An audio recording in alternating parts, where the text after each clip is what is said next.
Welcome to the library. It's a place where I love to be. Look in a book, here's a story for you. Who makes stories when the day is through? Who makes stories when the day is through? Story makers, working through the night till the rising sun. Story makers, stories are fabulous, stories are fun. Shelley Wordsworth. Shelley and Jackson, working through the night till the rising sun. Story makers, stories are fabulous, stories are fun. Come and be a story maker. Oh, look at the time. It's time to go home, everyone. Come on. Home time.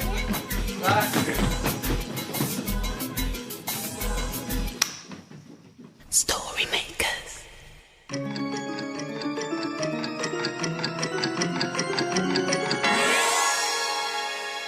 Story makers.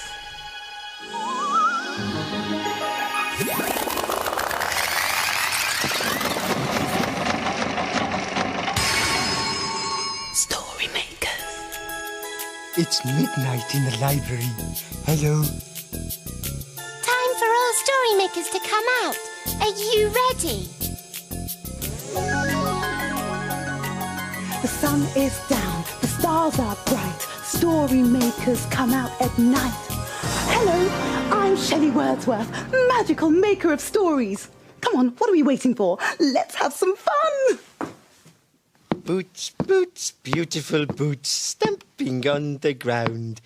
Boots, boots, beautiful boots, marching all around. Jackson, what are you doing? Oh, hello, Jelly. Do you like my boots? Yeah.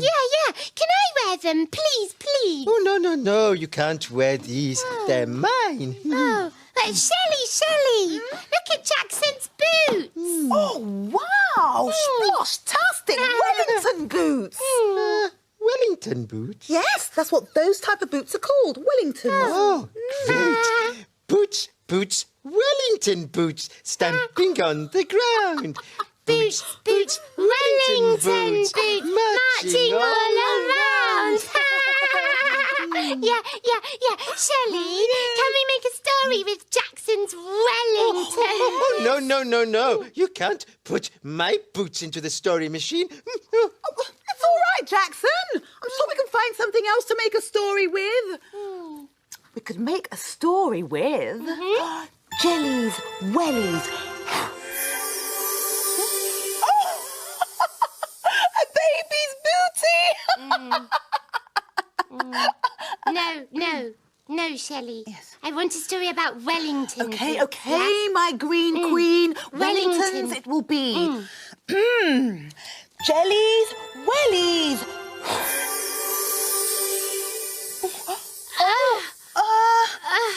Well, we could make a story about a smelly old boot. Oh, Shelley! I want a story about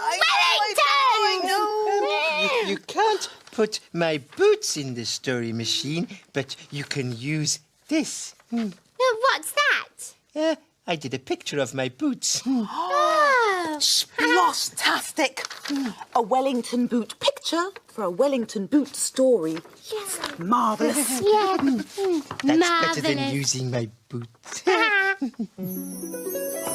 Right, all we need is your help. This story machine works by imagination, your imagination. So imagine Jackson's booty picture turning into a story. Yeah. Are you ready? Imagine a story. It's a playbook. Oh, and it's called I Love My Wellingtons. Charlotte loved her new Wellingtons. They were fantastic pink ones with glitter on, the very best Wellingtons she'd ever seen. Charlotte wanted to wear them all the time. She wore them to eat her breakfast, when she was playing. Sometimes she forgot to take them off. But Charlotte had never worn them outside.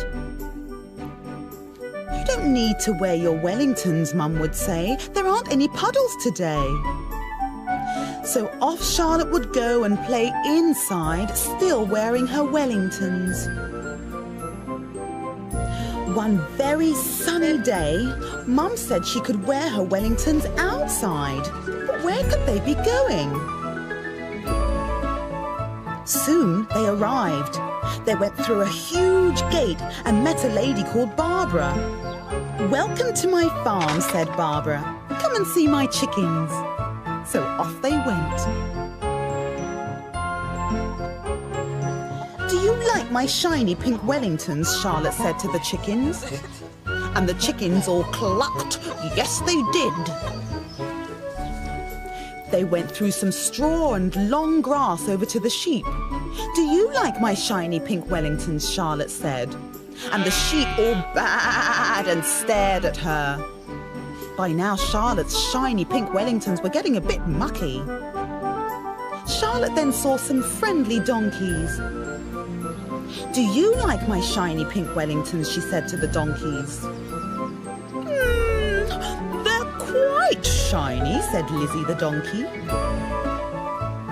"I think I need to clean my Wellingtons," thought Charlotte. In the corner of the field was a hose pipe. "Come on," said Mum. "Let's wash your Wellingtons." Mum sprayed the water and Charlotte splashed in the puddles. This was fun.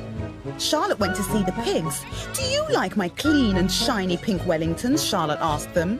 "Very shiny, very pink," grunted the pig between mouthfuls. "Wouldn't mind some myself." "Well, you can't have mine," thought Charlotte as she waved goodbye to Barbara and the pigs. "Next time I come," Charlotte told Mum, "I'll wear my old trainers instead and keep my lovely pink shiny Wellingtons to wear somewhere less mucky." Oh, what lovely boots, Wellington boots Charlotte had. I like that story. Boots, Wellington boots, stamping on the ground. I liked all the animals in the story. What's that you're reading there, Jelly? Well, it's a picture of sheep, and some of them are black. Oh, that's a rhyme. And I think it's one you might know. Is it? Which one?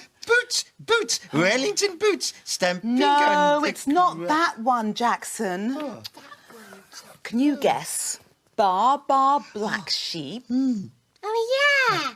Have you any wool? Yes, sir. Yes, sir. 3 bags full. 1 for the master, 1 for the dame, 1 for the little boy who lives down the lane. Very good. Say it again. Yeah. Haven't you forgotten the magic word? Oh, yes, it's imagine. Imagine. Shelley. Shelley means please. Oh, yeah. Okay, read it again. Please. All right then, since you've asked so nicely. Can you join in too?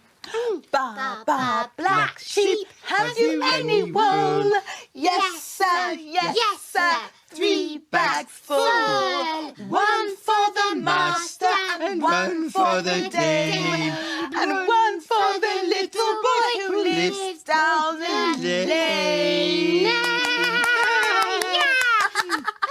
Shelley, but where do all the sheep get the bags of wool from? Oh, yes, I've often wondered that too. Well, the wool comes from the sheep's coat. They cut it off in the summertime. But that's horrible. Oh, no, it doesn't hurt. It's like having a haircut. It soon grows back.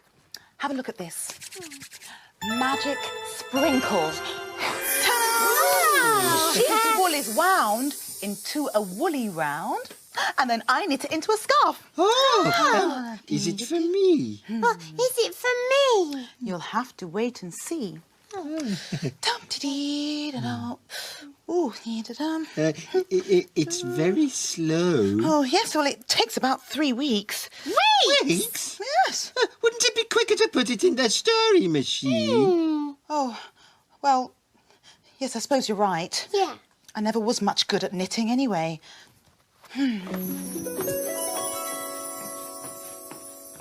Now, do you remember what to do?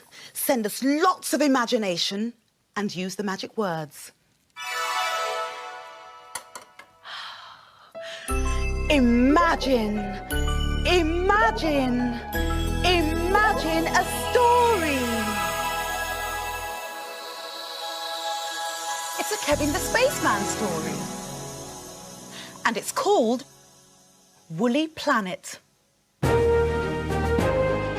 Kevin and Spanner in space to explore, seeking out planets never heard of before! It had been a very soft landing. Kevin could see why. There was fluffy stuff everywhere. Spanner liked this soft stuff, and he settled down for a nap. "No time to sleep, Spanner," said Kevin urgently. "We've got to explore."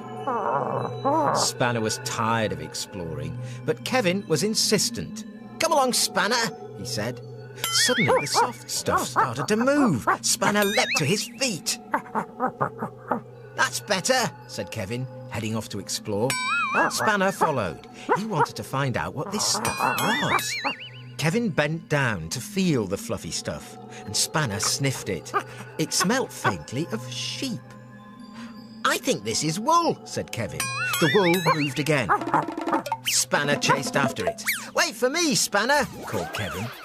Spanner caught the wool in his mouth. Somebody tugged it. Spanner tugged back. He liked this game. There was another tug, and the end of the wool came free and disappeared. "Follow that wool!" shouted Kevin. Spanner bumped his nose on a sofa. Sitting on it was an old lady made entirely of wool. She appeared to be knitting. "Knit one, purl one, slip a stitch. Knit one, oh, hello, dear," she said, spotting Spanner. "I'm knitting jumpers. Would you like one?" Spanner had never had a jumper before. "Spanner!" called Kevin as he came round the corner. He stopped in surprise. "Oh," he said, "sorry to barge in." "That's all right," said the knitter. "Would you like a jumper too?" "Oh, yes, please," replied Kevin. "Any particular colour?" asked the knitter. "I'm not fussy," replied Kevin. "Oh, that's good, because they're all mixed up," laughed the knitter. Spanner wasn't fussy either. "Jumpers will be ready in 2 shakes of a lamb's tail," said the old lady, as she flew into a frenzy of knitting. Before they knew it, Kevin and Spanner were wearing their new jumpers. Spanner thought his was a bit itchy, but he didn't like to say so. "Thank you very much," said Kevin. "Oh, don't mention it," said the knitter. "I hope you like yours too," said Spanner. That woman was a good knitter. She was better than Shelley anyway. Jackson, Yes. Jackson, look at all these pictures. Oh, yes. Look, woolly sheep. Oh, yeah, one of the children made it. Aren't they clever? Yes, they did all these animal pictures. Are they all animals that live on a farm? I don't think so. Let's have a look. Now that one there is a chicken with her chicks. Chickens live on a farm. I saw it in the story. And what about this pig? Oh, yes, there was one of those too. So they are all farm animals. Oh, I don't think so. Look, because that is an elephant, and elephants don't live on farms. Oh, no, they don't. They live in the jungle. That's right. Yeah. Oh, but this horse lives on a farm. Oh, no, it doesn't. Yes, it does. No, it doesn't. Yes, it does. Doesn't. Doesn't. Oh, well, I know. Let's just put it in the story machine and see where it does live. Well, all right, but I know that it doesn't live on a farm. In it goes. Are you ready to help? Imagine a story. It's a blue cow story. But it's called Blue Cow and the Roundabout Horse. In a field not far away is a herd of cows grazing quietly. One of the cows is most unusual. Blue Cow wonders about the big world beyond her field. One day, Blue Cow heard beautiful roundabout music on the breeze. I wonder what it would be like to be a horse on a carousel. She's off again, said the other cows. So Blue Cow caught the bus that stops beside her field. I'd like a ticket to a roundabout, please. There you go, madam. Hold very tight. And they set off for the fair.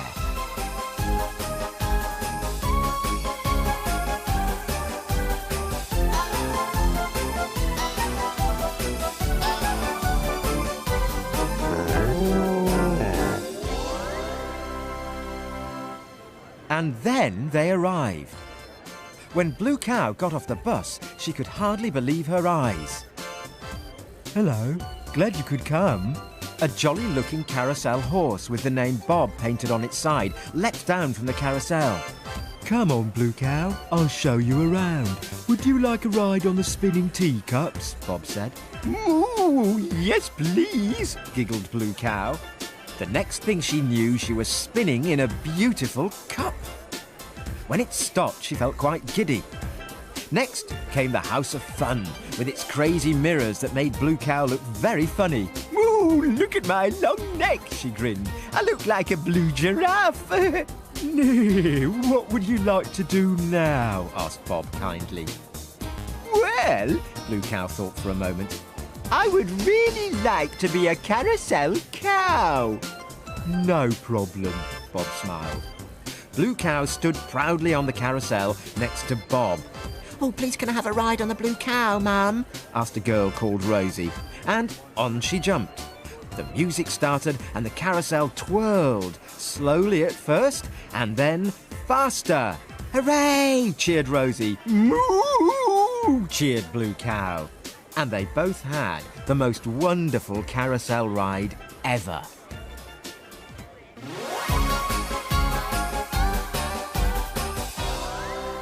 You'll never guess where I've been. Where have you been? I've been to the fair and I was a carousel cow. Everyone knows cows can't go to the fair.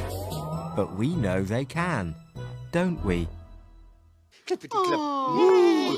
Clippity-clop, Nay! clippity-clop, Nay! What are you two doing? Clippity-clop, nay! I'm being a roundabout horse. and I'm being a roundabout cow. Oh, great! Bah! Clippity-clop! Bah! Clippity-clop! Shelley, Bah! what are you doing? I'm being a roundabout sheep. Hello.